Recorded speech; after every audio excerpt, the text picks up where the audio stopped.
Ato'y nakapabungkag sa ilang relasyon, ang ilang panag-away. O biabot gani sa point sa ilang kinabuhi nga magkalintanay na lang. Isip usa ka igsoon. Gibahin ang ilang mga katigayunan ug wala na isipay nga igsoon. Usa ka adlaw ni ana ang iyang igsoon mikuha og panday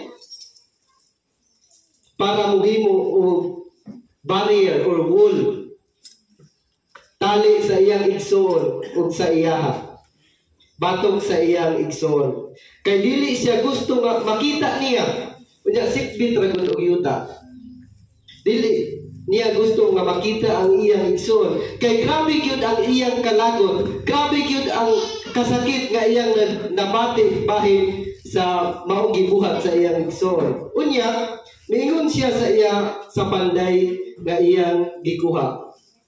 Paghimo og gap tali sa akong igsoon ug diri sa akuha. Nga dili nako siya makita hangtod sa akong kinabuhi. Moto yang ingon. Unya dayon gibayaan niya ang maong panday ug milakaw. Unya ang panday imbis nga maghimo siya og wall o kanang pader sa pagkulang sa duha ka managsuon, iyang nahuna-unaan nga maghimo siya tulay batok sa iyang ngadto sa iyang paingon ngadto sa iyang igsoon. Ug moadto naghimo siya tulay batok kunik ngadto sa iyang igsoon.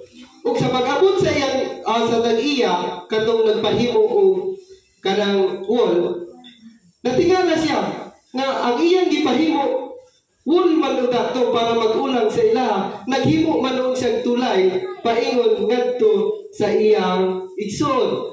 Grabe ang iyang kasubo sa iyang kasing-kasing sa maong gihimo sa maong panday. Aban nakita na niya nga gapadulong ang iyang igsoon miagi sa tulay ug migakos sa iya ug nangayon pasaylo sa iyang gibuhat. Ningon siya, salamat tol. Nga bisan sa akong gibuhat tali kanimo, nagpahimo gihapon kag tulay. Paingon diri sa ako para mauli ang ato ang maayo nga relasyon. Migakos siya ug nangayon pasaylo ug mibalik ang ilang maayo relasyon. Ug karon igsoon maghisgot ta og pagpasaylo, forgiveness. Sa gibasa sa atong scripture reader kaganina, usa ka istoryahanay ni Jesus ug ni Pedro. Diin makita nato nangutana si Pedro ngadto kang Jesus insya magtutudlo. Kung adunay tao nga makasala kanunay sa akuha, kapila kuman siya pasayloon. Unya mitubag si Jesus. Kung atong ipadayon diya sa 22, sa Matthew 18:21 to 22, ingon si Jesus, dili kay kapitura, kung dili kapituan kapito.